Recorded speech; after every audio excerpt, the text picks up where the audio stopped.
Hey guys, welcome to this podcast episode. Today we're joined with Catherine. Catherine is an amazing copywriter and marketer and someone I've admired her content from afar for a while. Catherine, thank you so much for joining us. For the people listening that might be wondering a little bit about you, could you just give us a quick rundown, like who you are, what you do, and we can kind of pick it up from there? Absolutely. Thank you, first of all, for having me on. My background is actually in psychology. So I was a psychologist for about 12 years, and I got made redundant a couple of times. And I just thought it was absolutely ridiculous to have a professional career that could be taken away from you in an instant. So I left teaching, I left the psychology profession, and I went into being self employed.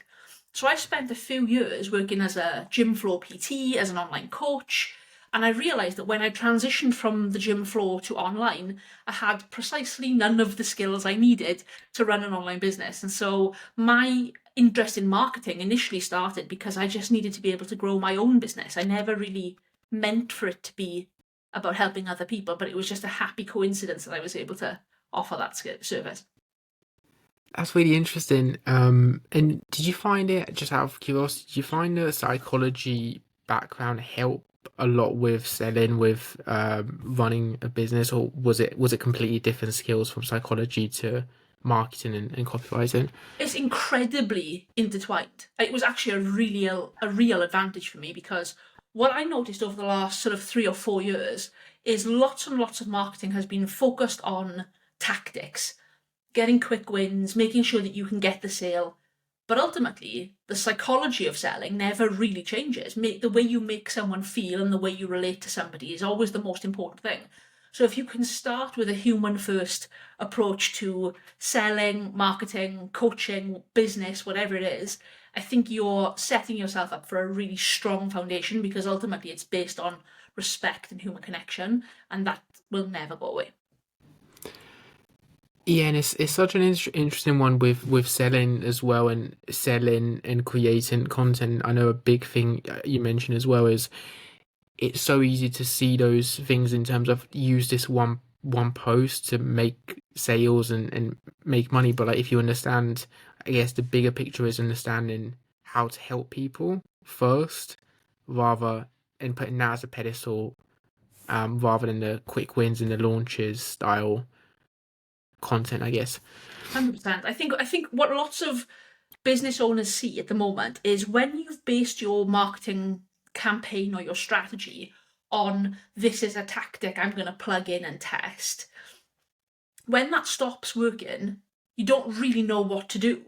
And that creates a lot of volatility and anxiety for business owners because they constantly feel like they're having to iterate and tinker with something that they thought they'd set up and they had ticking along quite well. But if it's not based on human psychology, it will never last. It won't tick along. And if you don't get that um, those underlying things that are at play, you won't be able to make those adjustments yourself. And that leaves you in quite a stressful position as an owner because you're always scrambling to find the next shiny thing. And it's not about the shiny things, it's about the people. Yeah, and it's when it's very similar from a background perspective. I remember when I was personal training, I always see it going kind of trends in terms of, it might be like a scholarship offer, it might be like I'm looking for 5 people, and you kind of just go along with what other people are doing, and it works maybe initially because it's quite novel, and then as it gets overused, that's when I found, or when I keep using it, that's when it doesn't work, and you get stressed. So what's the issue? The issue is that you like those things work because Yeah, of the novelty. Like you, as a yeah, business owner, this is actually something that you can use to your advantage. The novelty element allows you to make a lot of sales quite quickly because people are interested in you because you're the new kid on the block or whatever. But when those things stop working, it's fine to test the tactics, but if you don't know what you're going to do next or why those things don't work anymore, knowing what to do after it is the problem. So it's fine while it's working, and then when the blunt post or the 5130 or the scholarship or whatever, when that dries up, if you don't know why that was working in the first place, you're not going to be able to get it back on the road. yeah, and that's where, like you mentioned, that's where that you just get stressed, you get overwhelmed, and it doesn't work. In terms of like finding the formula to work, I guess, what are the kind of stuff you find in terms of launches, in terms of what are the stuff you need to understand, and what are the things you look for in terms of having a really good launch? And yeah, and then we can pick up from there. I don't know how many coaches or business owners run a launch based model. Um, I quite like it. I like a launch based model. I think it allows you to have genuine scarcity. I think it allows you to have periods of time throughout your calendar when you're pushing hard for sales. I think it allows you to prime your audience and say, listen, I'm going to be selling you this for the next few weeks. If you're not interested, just tune out. And I think it means that you're not selling all the time. So as the person doing the selling, it can be quite tiring and fatiguing to constantly feel like you're begging the market, you know.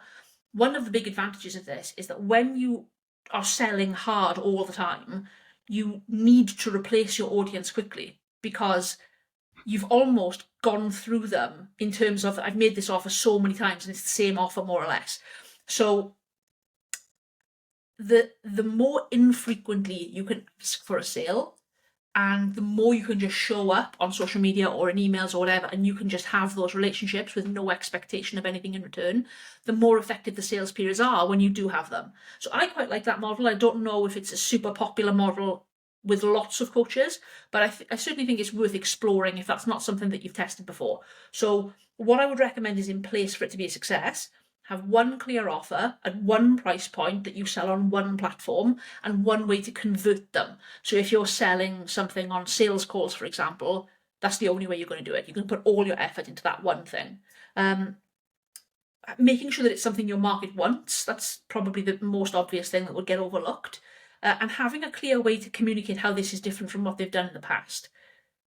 Those things are all awesome, but if you haven't got the relationship in place first, and you haven't built that trust over time, you won't be able to tell them anything because just because you've made a good offer doesn't mean that they're going to buy into you. There's no, you're not entitled to the sale. You have to lay that groundwork first. Yeah, and I guess especially now when you say you're not entitled to it, there's so much in terms of so much that they can look for in terms of coaches and similar stuff, that building that relationship, like you mentioned beforehand, is going to be powerful. And I heard this, and I thought it was quite interesting. I heard this, I think, on a Alex Hormozy reel somewhere, in terms of like the magician that does the best is just has one trick and he just like goes to other places and does it. So how do you then keep building the audience, or is that, would you say the biggest thing from that perspective is just giving content that's genuinely helpful I'm and actually just not a marketer that puts a huge amount of stock in having a huge audience. My audience is relatively small. I think I've got about 1,000, 1,500 people on Instagram. Like, I don't have a huge audience. And I actually think a huge audience can be a disadvantage lots of the time if you're doing relationship based sales processes. So sometimes I'll look at people's Instagram profile as part of an audit. They'll come to me, they'll say, I've got all these people, I've got all these eyes on. Why am I not converting them? And it's the fact that you've got so many people who are paying attention to your content makes it really difficult for you to have a one-to-one conversation. So although if we talk about Instagram, your stories or your grid or whatever, that's the stuff that you're gifting your audience. That's the one way give.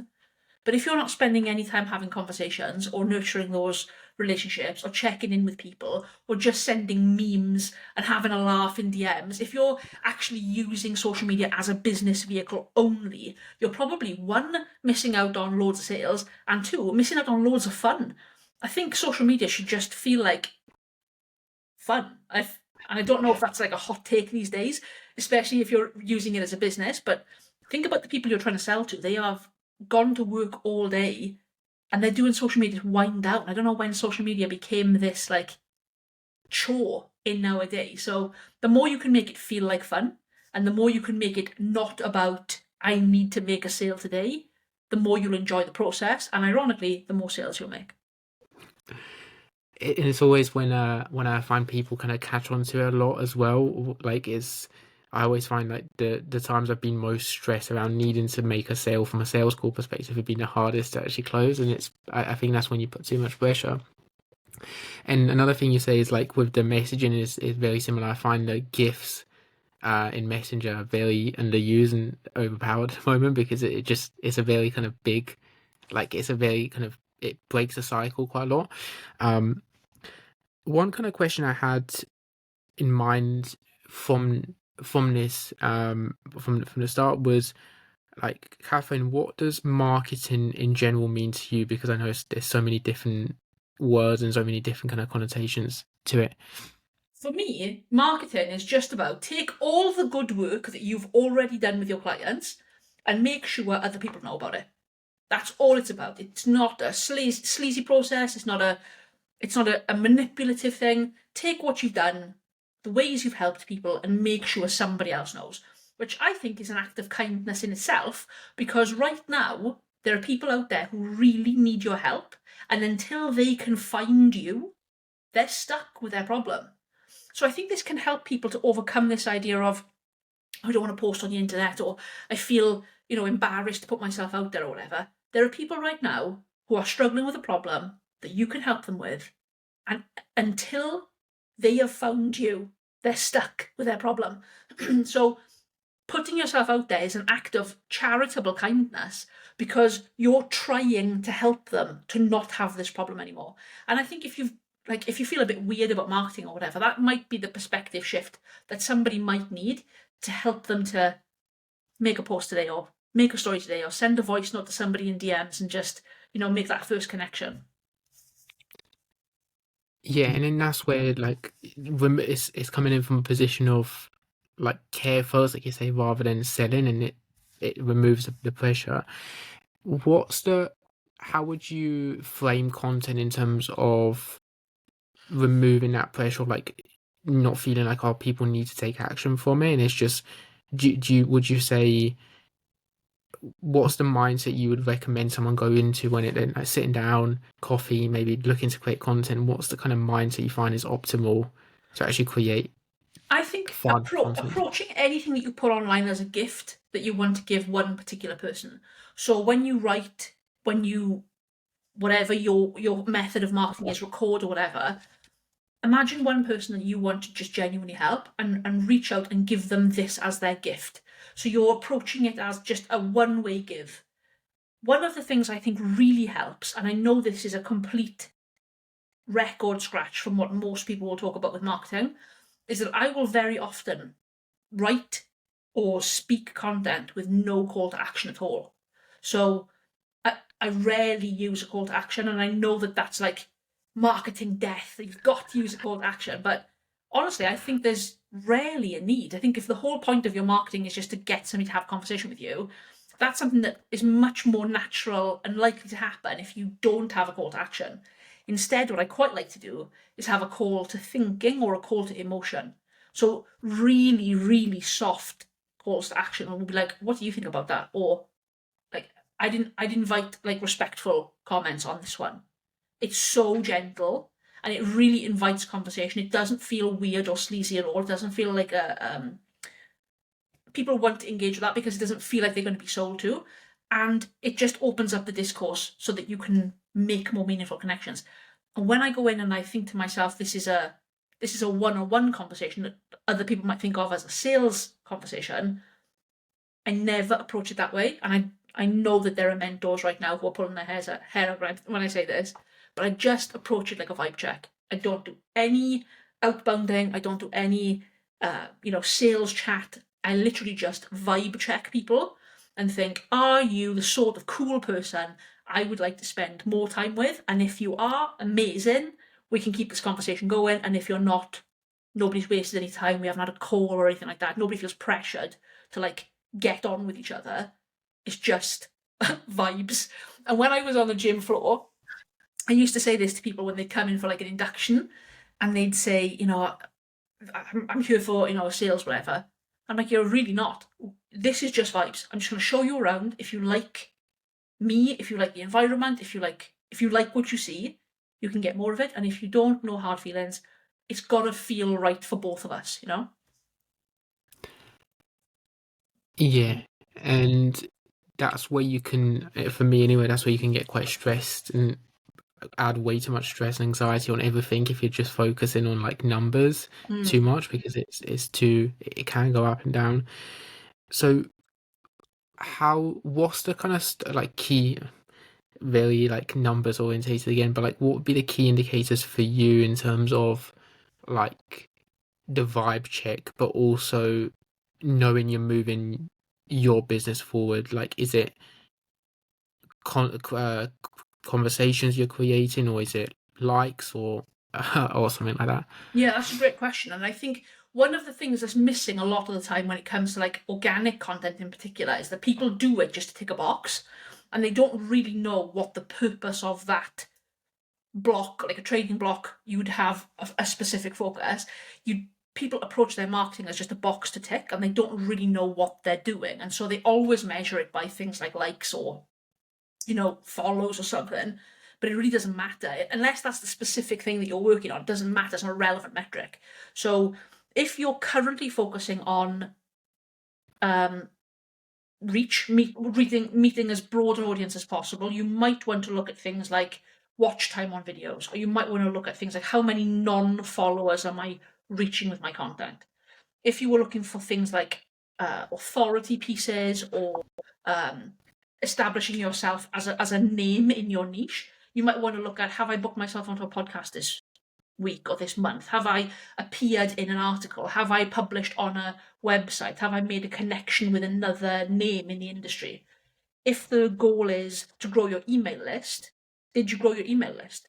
So the relevant metrics are going to change on the basis of whatever you're trying to get that campaign to do. And if you go into it thinking, I'm just going to post and see how it goes, that's fine. Certainly in the beginning, that's fine. That's all I was doing when I first started. I just want to maintain a streak. But the more intelligently you can set an intention and measure against that intention, that's when you know your business is growing. So probably the one metric that's always true is, did I post something today that's going to help somebody, story or post or whatever, and did I have a conversation? I think it doesn't need to be more complicated than that. Yeah, and then it removes the overwhelming, and that's when it also saves you. For me, like looking back, it probably would have saved me posting like content just for the sake of posting it, kind of thing. If it's like, is this helpful or is this helping someone? And you mentioned campaigns and different stuff. So you've got reach, you've got authority building. What are the stuff like if you had like a 12-month calendar that like a fitness coach is sitting down? What are the kind of like focuses they should have within content?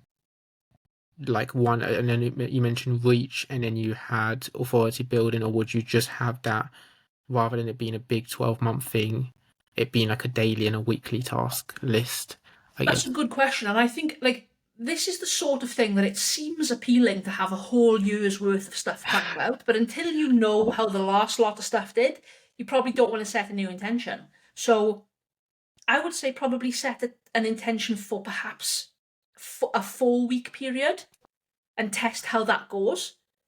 And then make a decision on, do I need to stick with this? Is this working really well and I'm going to double down on it? Or do I feel like I need something else? So if I've gone through all of January and my goal in January is to, let's say, for example, grow my email list, and I get to the end of January and I have not done that, I need to go back and look at my content and think, why didn't I manage to do that? And maybe I just forgot to mention I had one.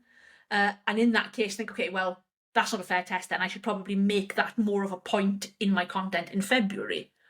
Or if my goal is sales and I didn't book any sales calls, one of the things I probably want to try to do is invite people to have a call with me more often. So I probably wouldn't go further ahead than 1 to 3 months, depending on how big and complex your business is.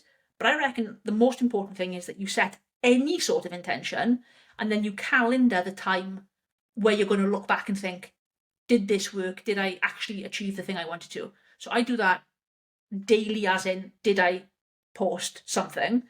I do it weekly in terms of, did I hit my minimum effective dose? Did I actually hit these targets?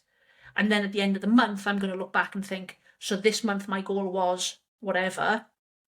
Do we double down or do we shift our strategy? I don't think I would go further than that. I see. And then that's when it makes it easier to then see what we need to refine and how to move it forward. Um, what are some of the mistakes or you've made or you see people make with content with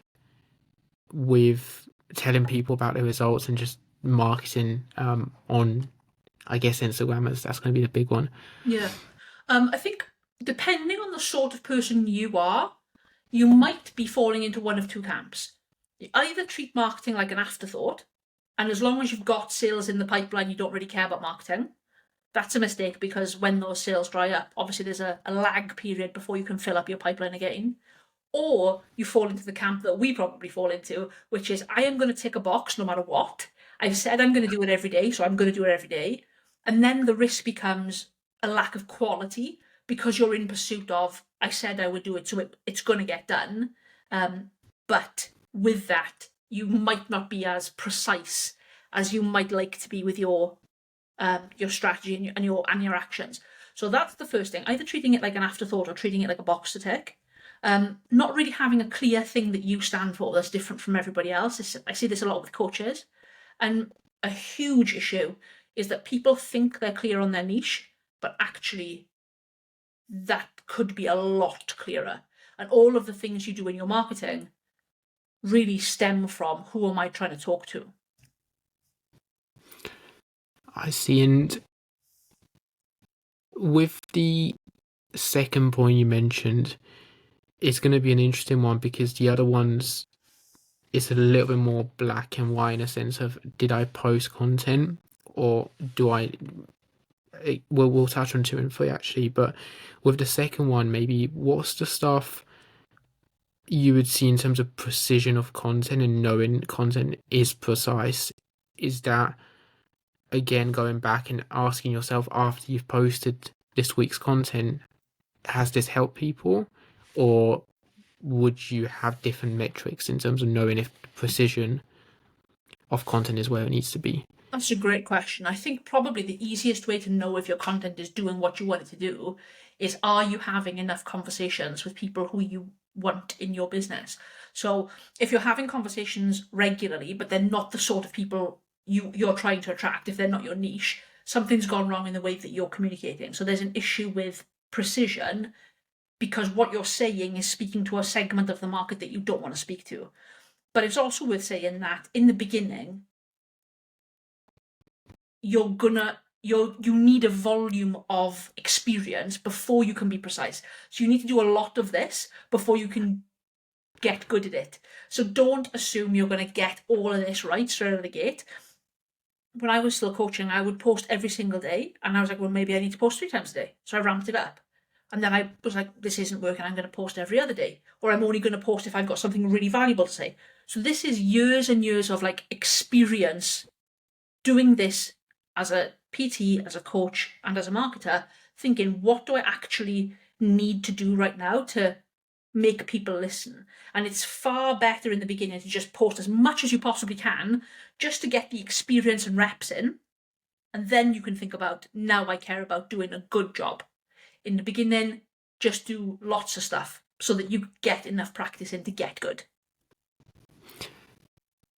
And yeah, it's one of those like if you post enough, you see the stuff that kind of sticks, that gets more saves and stuff like that, or more conversations, and you can kind of where do you find it fall into? Because I've definitely had it as well. Like I don't want to post until something is perfect. Yeah. Do you find that ever gets to that point, or do you find it so fast moving social media or Instagram, I guess in general, that you probably don't need to try to have it perfect because people probably move on quite quickly? I also think your concept of perfect is going to be different from what another person's concept is going to be. So, like, maybe it's not perfect for you, but that might be perfectly exactly what one person needed to hear at that one given moment in time. And if you hadn't posted it, that would have been something that they needed that they didn't get to have because you were sitting on it and trying to tinker with it and refine it, right? So one of the things that helped me to do this is to make a commitment for a set amount of time to do something every day. So at the moment, I'm recording a bunch of reels. I don't know anything about video recording at all. I just wanted to learn. This is something that I see working quite well in the market right now, where you're like, I don't know how to do this. I'm a total beginner. I'm going to allow myself to look daft potentially on the internet, and I'm just going to document something. People like that because they like to see you make progress, but they also like to root for an underdog. I really do think that people want to see you do well.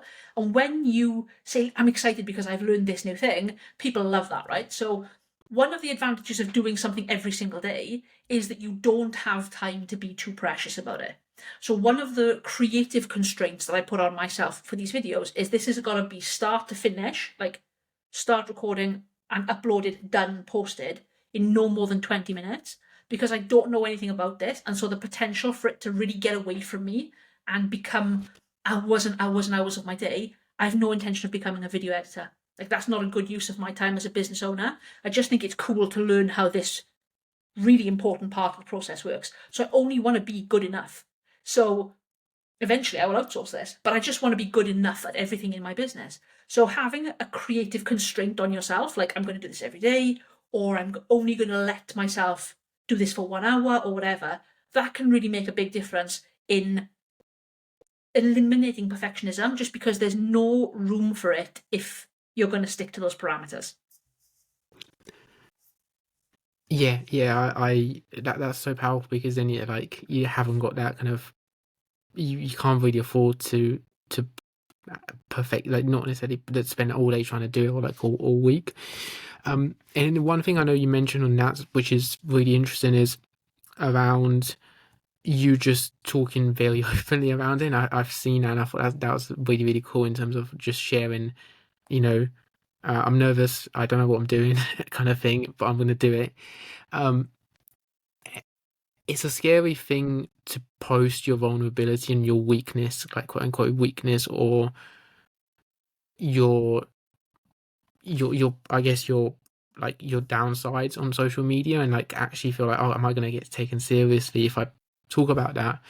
How do you kind of strike the balance, or do you find, have you ever found it to be a way that you can do both really well? Because for you, people like really resonate with a message, and it comes from like that genuine place.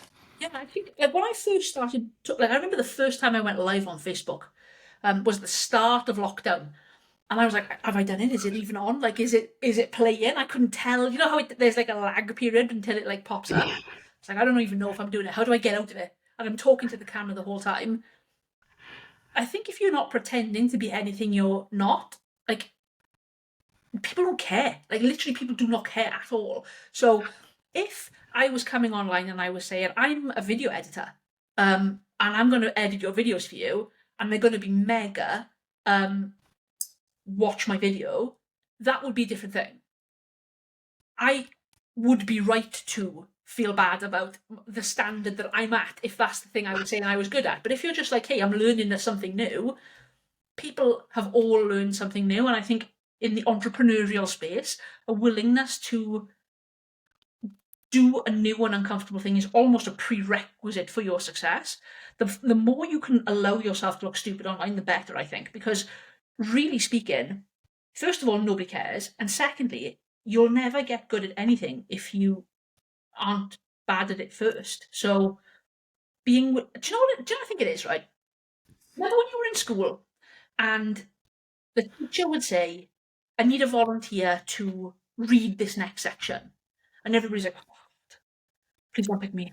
Please don't pick me. And then some absolute hero says, I'll do it.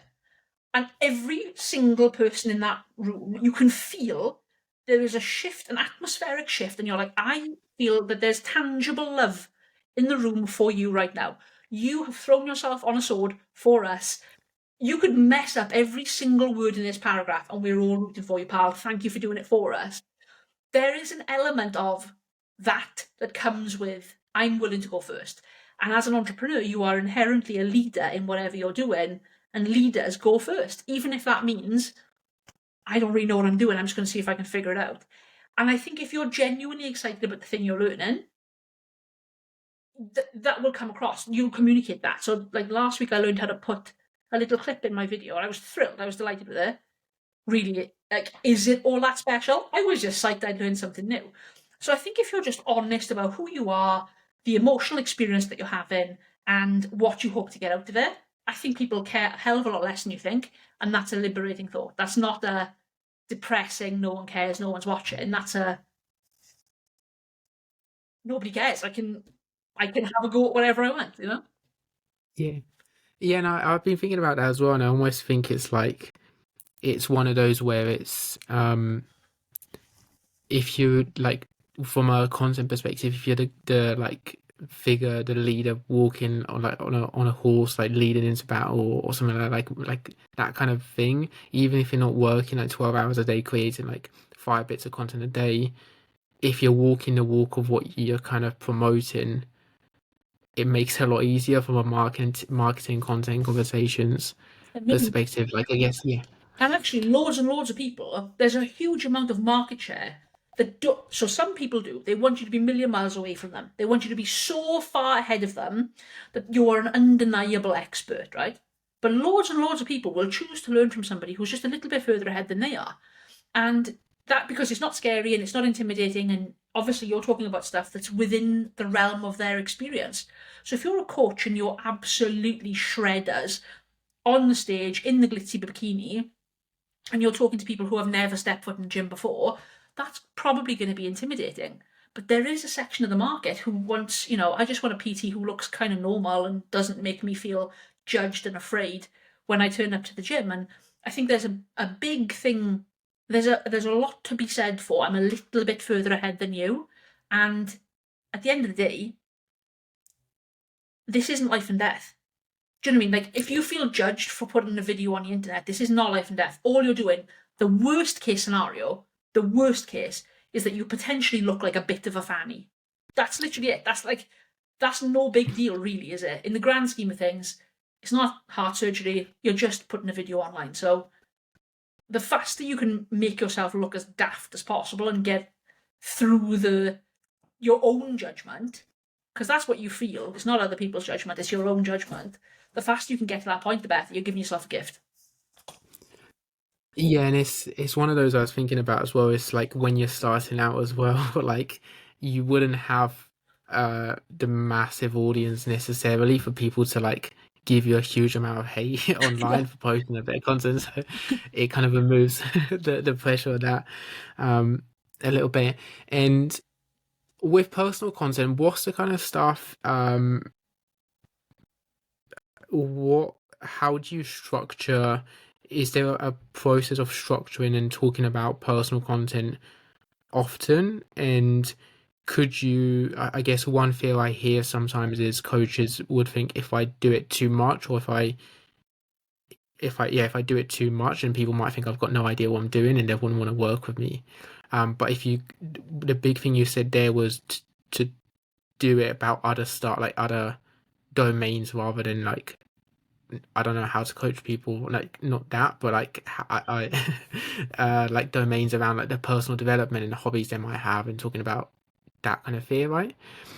What's really important about this, and I think when coaches are only talking about, we'll use health and fitness as an example, because we've both got that experience, but if the only thing you ever talk about is your training and your diet, and you're, by definition, you're trying to talk to people who don't currently train and not currently are dieting, that's why they need your help, they've got nothing to talk to you about.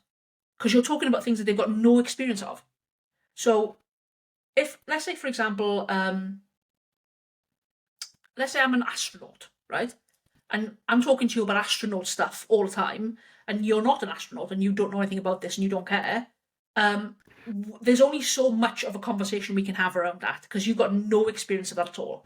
But if I say to you, hey, I actually went to the same school as you, or I support the same football team as you, or we both really like this clothing line, or we've both got a dog, or literally anything else that makes you human, the more, I call this the buffet section of your content. So choose as much variety as you possibly can that's not about the thing you do for work, because that's going to allow people to have as many opportunities as possible to talk to you about whatever they like. So, like, last year I made sales. I never talked about marketing last year online. I talked about coffee and learning how to make latte art. That was one of my challenges last year. That was my New Year's resolution. I sold probably £20,000 worth of marketing off the back of latte art. I wanted to get back into training. I built a whole home gym and I wanted to do 100 sessions. I ended up doing 200 sessions. I started a ton, literally countless conversations where people were cheering me on. They wanted to offer me advice. They wanted to check my form. They were just so kind to me. And because you say, hey, you've got expertise in this and I don't, it shifts the power balance in your relationship. So you're not doing it to manipulate people, but you're the expert and I'm not. So people want to give to you. And when they want to give, the psychology of the exchange is that now I can reciprocate. Now I can give back to you. Because that will balance our relationship. And that's an important part of normal human interaction. So that's called reciprocal self-disclosure. You've given me a little bit, I can give you a little bit. Now, I didn't do any of those things for that purpose. I did all of them because I was like, I need to document as much of my life as I can. And I'm actually kind of a boring person. I just sit down and write all day. So what else can I talk about?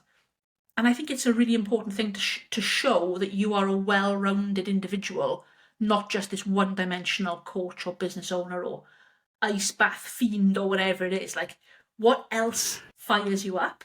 Because when you really start to get excited about what you're talking about, everybody connects with that.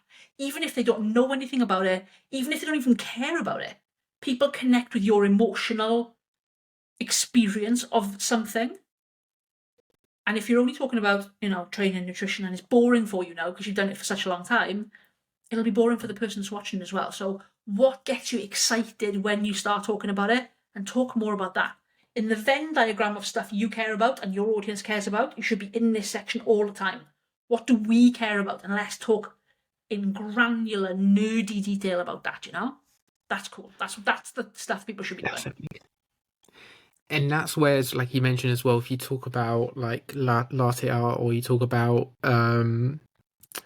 creating video content or books or self-development, like you can then take that conversation into calls, into conversations, and that's when it can flow into the more like you mentioned, a more specific you giving advice, and the kind of paradigm and the kind of dynamics changing 100%. towards But even you if it giving. doesn't, right? Even if it doesn't Yeah. ever, even if you don't ever have the paradigm shift.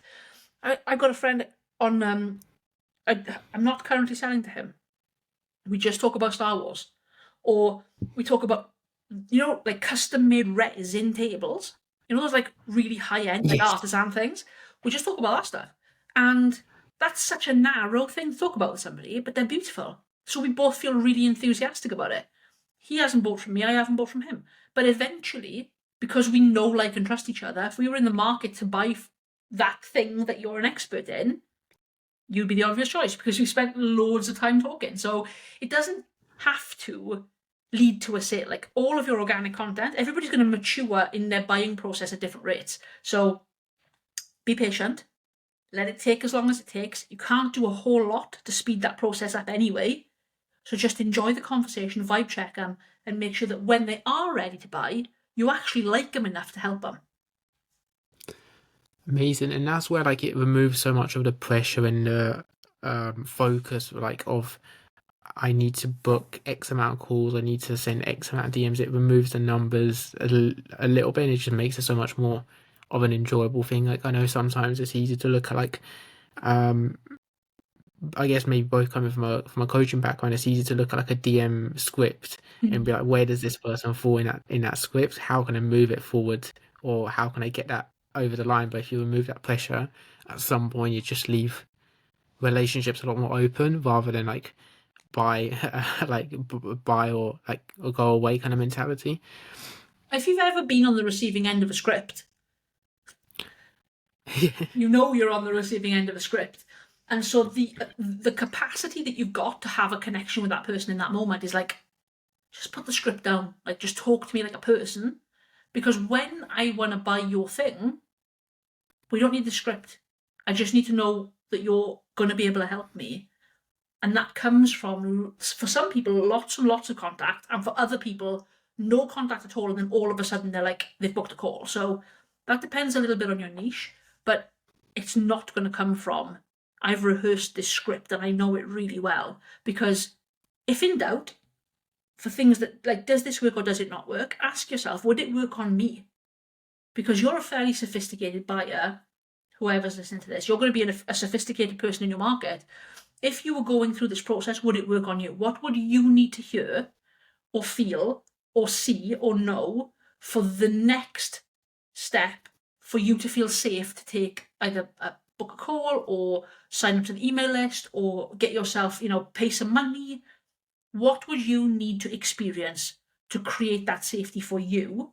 And then think, how can I reverse engineer that and make the people in my audience feel safe? And for my market, it's one, they know I'm not going to sell them 24/7. And two, they know when I am selling them, it's going to be so direct and so obvious that there'll be no doubt about it. So I'll say things like, you should just hire me for this. So now I'm selling. Yeah. But there's no confusion about, like, there's no grey area. And I think they like that. So what would you need to hear to feel safe to sign up for a coach or a business mentor or a gym or whatever? And then reverse engineer the emotions from that.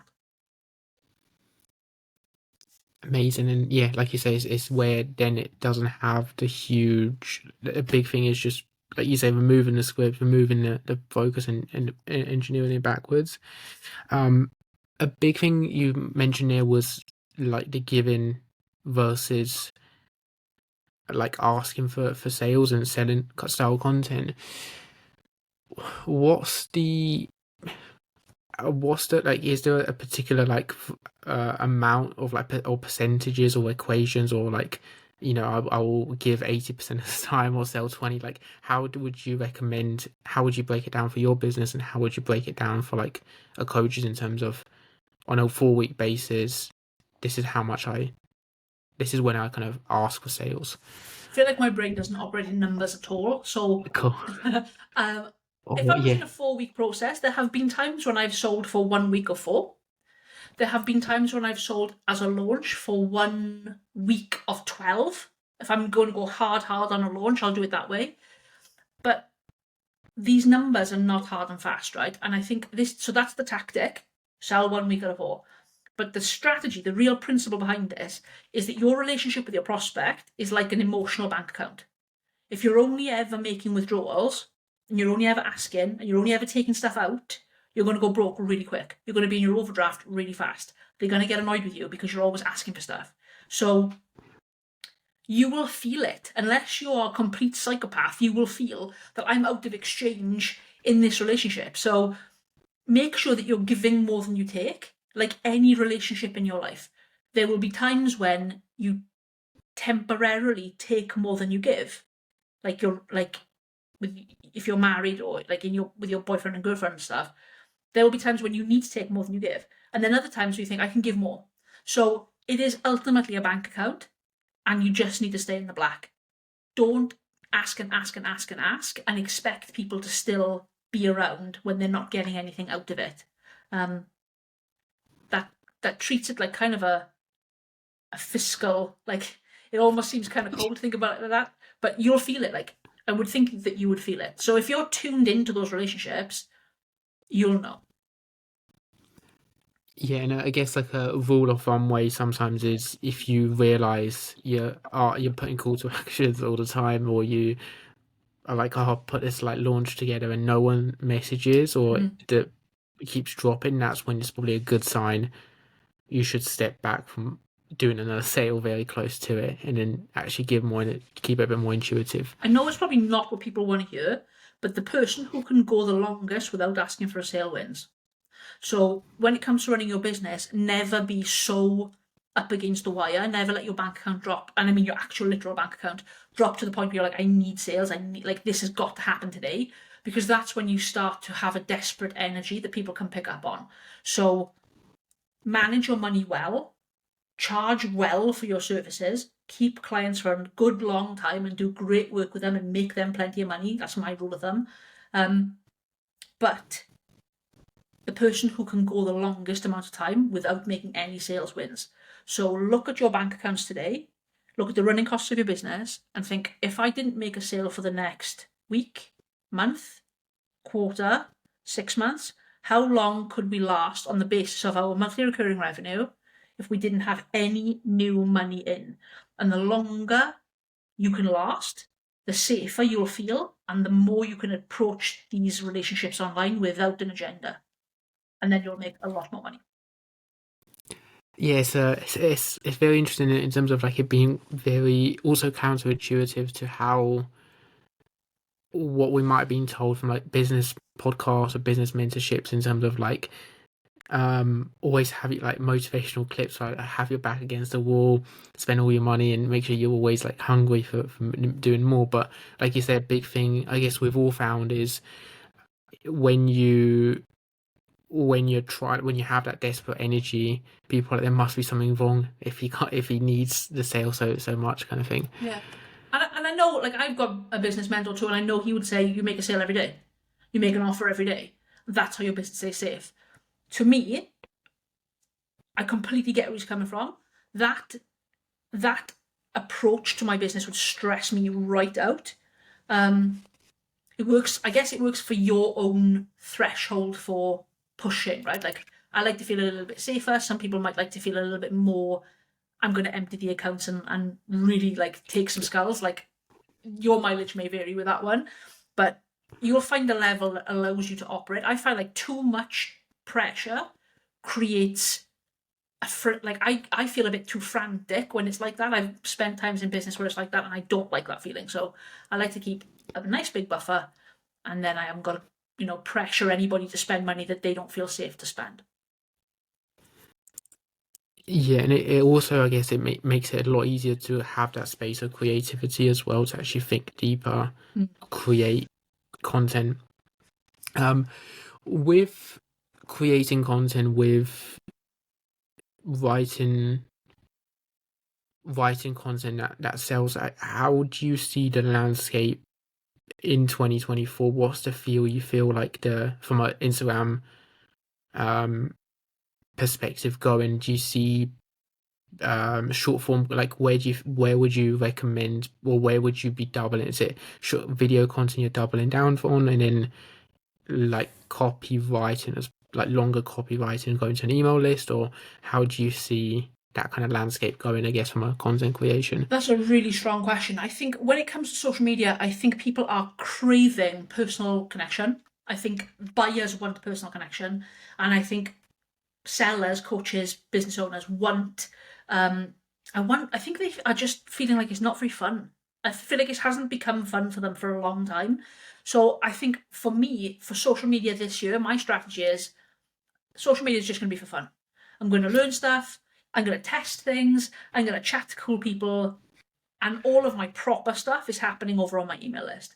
So I'm going to use social media to get people onto the email list, where I will give so much useful value that they will make so much money that they will have to sign up with me, because they think, if this is what I'm getting for free, just take it off my hands and do it for me. So that's my overarching strategy this year. So, but I think social media is going through a weird phase at the moment where people have pushed and pushed and pushed for content. When it comes to actually buying something though, and buying into someone, you need to occupy 1% of their day at least, and that translates to 14 minutes. So I'm not using these reels as a sales process whatsoever. I am genuinely just trying to learn a new skill, and I think it's cool to document stuff. If you were going to buy from me on the basis of those reels, it would have taken me 2 weeks of reels every single day for you to even like be aware of who I was. So that's not a great strategy. This year, I think we're going to see a return to long form, whether that's long form YouTube or long form email or long form whatever, articles, etc. Because it's much easier to hit the threshold of 1% when you can hold someone's attention for that entire duration. Now, with that being said, that's an art and a science. So that's the minimum threshold. And some people will buy really readily at that point, and then other people still need to see more evidence. But I think it's easier to take something that's well written or well produced and get them to buy into your expertise and your personality and the way you guys do things in a longer piece of copy, whether that's a script or whatever, than it would be to do that through loads and loads of bite-sized pieces of short form. Short form's great, but it's not going to convert to sales. Like, that's going to make people aware of who you are. It's going to allow them to feel like they've got a little nugget of something valuable. They haven't. They've got no depth. And that's going to take the right people and get them to go and look at your longer form stuff. That's the point of short form, to my mind. No one is buying off the back of a 60-second reel. So don't approach your short form, whatever it is, whether it's copy or whatever, with the perspective of this needs to convert to a sale. That's just funneling people deeper into your ecosystem. So in terms of metrics, what are you measuring? Did they watch all of it? Did they make a comment or like it, or comment and say, I really appreciated this. I sent you a DM to say, like, I like your stuff or whatever. Did they take the next action? Because that's real top of funnel stuff. Nobody's going to buy from you on the basis of, you've got a nice font on your reel. Like, nobody gives a shit about that. Yeah, yeah, and it's yeah, it's like you say as well. It's like obsessing over and having it all kind of at least a bit more mapped out in terms of like the step process. Just means that you then can't physically spend, or you shouldn't physically. You realize your value of time. You probably don't need to spend like 2 hours editing it with like the background drops and like the really fancy edits on a reel. Um, and in terms of copywriting, in terms of frameworks for actually script, like, have you found it similar in terms of when you're doing like an email bit of copy and then now you do your videos, do you still script it or framework it in a similar manner in terms of how I open it, here's the hook, the subject line, here's the body? Do you still follow a similar framework as like writing for reels, or is there a lot more? I don't really follow a framework at all, and I don't do it with my writing either. So I have an idea Okay. of. So for me, this isn't going to be right for everybody, but I have an idea about what I would like the headline to be or the hook. That's on video versus a subject line or something for written content. And then I think, what is the end point that I want them to get to? So if it's a short form video, do I want them to comment or save it or drop me a DM or get on the email list? Like, what do I want them to do? So the start and the end needs to be right. And then I tried scripting stuff. I tried the teleprompter app. I found that I'm really, really wooden when I read, and that was not working for me. I tried not scripting it, and I just talk absolute shite, and I was really down a rabbit hole, and I was talking about, I couldn't stay focused on what I was doing, so that was not working for me either. With a script, I found the hook and the call to action should be like written down, so I know where I'm going, and then maybe like one or two bullets. That seems to be about the level that's right for me. But I write scripts for people who are our clients, and they just absolutely nail the delivery word for word, and I'm like, you're so good at this. They've got amazing strengths in their delivery that I haven't developed yet. When it comes to structures, there's a whole bunch of them, like there's frameworks like AIDA, attention, interest, desire, action. Everybody's heard of that one. Or pass, problem, agitate, solution. There's BAB, before, after, bridge. There's a whole bunch of these. You're looking for something called copywriting frameworks if that interests you. But for me, I think what I'm way more interested in is there an emotional connection in this piece of writing? So when it comes to written stuff, by the way, if you find me through my reels, I'm a lot better in writing than I am speaking, so please don't make any judgments about that. But I feel like the most important thing for me when I'm writing something down is, can I feel it in my body? So when I read it, is there any like movement? Does it feel like music? Like, am I vibing with it? And then if I am, I know that's working. So I know that there's an emotional, like there's something happening, there's something dynamic happening, and I can put that into you. But if I'm reading it and it's flat, or it's not funny, or there's no emotion, or there's no, like, sometimes I'll read something that we've written as a team and we'll be moved, like there's tears and everything. So there needs to be a proper connection, and that's undeniably human. If that isn't there, the copy itself is not useful. It's not. I wouldn't say it's worthless, but it's got to have that before it goes live. Okay, with the more emotion, like the very the emotionally driven ones, in terms of those ones, do you find them still working well, and would you recommend them working well, like on Instagram as as the longer form captions with like a picture style format that did really well? Or would you now be saying it typically works better to maybe do that to like an email list or to other social media platforms or? Yeah, I think anywhere you've got somebody's attention. Sure. Like I know people who have built multi six-figure businesses with only Instagram, not even a second platform, like literally no email list, nothing. I think some of them didn't even have like laptops, just their phone. So the most important thing is your ability to make a connection with another person, and the format that happens in can suit you. So if you love video and you think I present well, I speak well on camera, this is the thing that I'm going to double down on, you can still have that personal connection. You can still have that depth of relationship. If you prefer writing, if you prefer, voice notes, literally whatever you want, I think your ability to nurture relationships at scale is an essential skill for a business owner in 2024.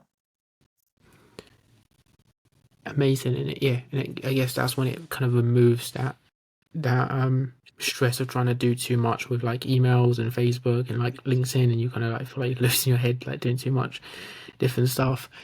How does I probably know the answer to this one, but how would someone improve their copy listening to this? They're like, I'm okay with it, but I could be better. They want to improve. Is it following frameworks, or what's the biggest stuff you'd recommend? I think improving your copy would be the same way you would improve anything that you wanted to get better at. So the first thing to do is to decide, how will I know when I'm better? This is the thing I'm going to practice. So if you're practicing headlines, or you're practicing subject lines, or you're practicing calls to action or whatever, decide the thing you're practicing and then practice. So intentional practice is the way you would improve anything in your life. If you wanted to get better at deadlifting, there's two things you do. You do loads of deadlifting, and you get a coach to tell you, how's my deadlift? That's exactly the same with copy. So intentional practice, and if it's getting somebody you trust to evaluate your writing and give you feedback, and being open to their feedback. I think it's quite hard to do this with writing because it's so, like, one person's idea of great writing is another person's idea of absolute trash, right? So take feedback from one source. One of the mistakes I see people making is that they've got loads and loads of influences in their life. Find somebody that you trust, you like their style, you feel like you could receive feedback from them well, and trust them to guide you. Test the thing they tell you and see if it works better for you or if it doesn't. And it's a constant iteration of you're refining your style.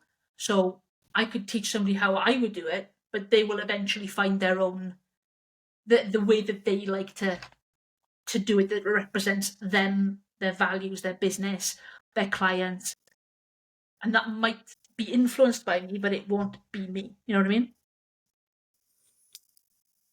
Yeah, yeah, it's that like thing of yeah, it's like that step by step process of putting things out there, like you mentioned. In any skill, it'd be very similar to just follow one person's advice as well. It's going to be huge rather than trying to get overwhelmed with too much going on. And I know this is something you mentioned with the reels actually, but with the content as a whole for a coach now, is there like a set time, like a rule of thumb you found in terms of when you're actually productive writing it, and then when you just say like creating a week's worth of content, it shouldn't take longer than like 2 hours or 3 hours? Like, what's an optimal time to, or a good amount of time to schedule and write all your content for the week, and when would you say it gets out of hand, you're maybe spending too much time and it's not as productive? I think this is going to depend on the person, like lots of people like to schedule Yeah. content ahead of time and they like to batch their content. And I know that's advice that lots of marketers give: batch your content, have one day for content creation a week. And that's a great idea if you are talking about evergreen content that's going to always be true for your business. But sometimes there are things that happen and you want to shelve that content and maybe talk about something that's a little bit more current. And a really good example of this is I had a reel recorded for today, But then news broke last night about Lewis Rees-Zammit leaving the Wales rugby team to go and play for the NFL. And that is more current. So I'm probably not going to post the reel I had planned today, and I'm going to instead talk about that piece of news. Not because it's particularly interesting news, but because the comment section was an absolute cesspit. And it was horrendous. And I think loads of entrepreneurs can really relate to this idea about being judged about doing things for money or taking opportunities and leaving people behind. And it spoke a lot to the mindset of scarcity and abandonment. And I wanted to talk about that.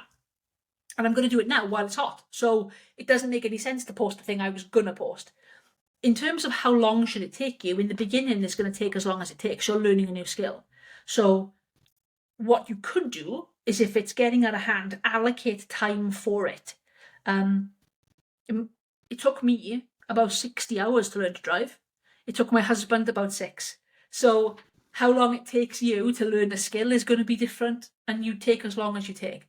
But once you've learned it, you've learned it. So give yourself a block of time to practice in. This is your practice time. When that time is up, move on to the next thing. And you will get faster and you will get better, but you won't do either until you've first allowed yourself to be slow and rubbish and just let yourself be a beginner. So look at your calendar, put it in your calendar, whatever you think you can afford to give per week or per day or whatever, do it. But you will speed up, you'll get better, you'll get sharper, you'll think better, and you will be able to iterate faster. I remember I was in Belfast maybe the year before last, and I was queuing with my client for a coffee in a coffee shop. And we were talking about his email list. And he was like, oh, I don't know how I should do this. I don't know how I should do that. And I was like, well, hey, why don't we just retarget everybody that opens your emails more than once and send them a rekindling email? And he was like, what does that look like? So I was like, give me your phone. And I literally wrote the email while we were waiting for the coffee to be made. Wrote the email, sent it. Sales came in from that moment. And I was like, that's how you do it. But that took me literally hundreds of thousands of hours to practice that skill, you know? So putting a time frame on it, while it's useful to contain the activity, it probably isn't useful while you're learning. Yeah, yeah, amazing. And it removes like a lot of that pressure then in terms of just being, like you mentioned at the beginning, just allowing yourself to be a beginner in something and allowing yourself to make the mistakes. Yeah, and practice a To specific thing at a Yeah, time, you know? Like, if you think at the moment, I want to really get really super good at writing bullet points, or I want to write really, really emotional copy so that I can make a connection with you super quickly. But if you're just writing for the sake of writing, you don't know if you got better or not. So be clear about what it is that you want to practice first and practice that for your time. amazing. Yeah, there's so many kind of big takeaways on here from even the one a big thing I think for people in the story was just again for giving yourself the freedom and permission to document and talk about other stuff going on rather than just fitness. And again, that's when you can kind of burn yourself out a little bit if you're just talking about calorie deficits and training and progressive overload.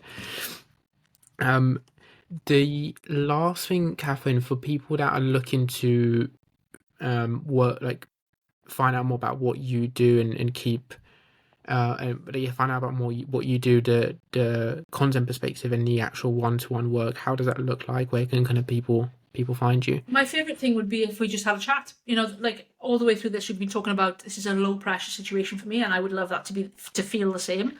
So come and find me on Instagram. My name is kindcopyuk.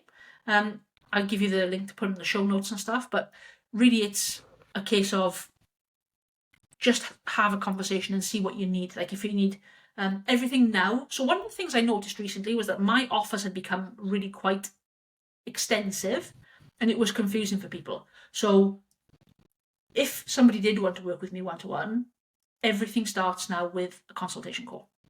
So I can understand the problem properly and I can prescribe a solution properly.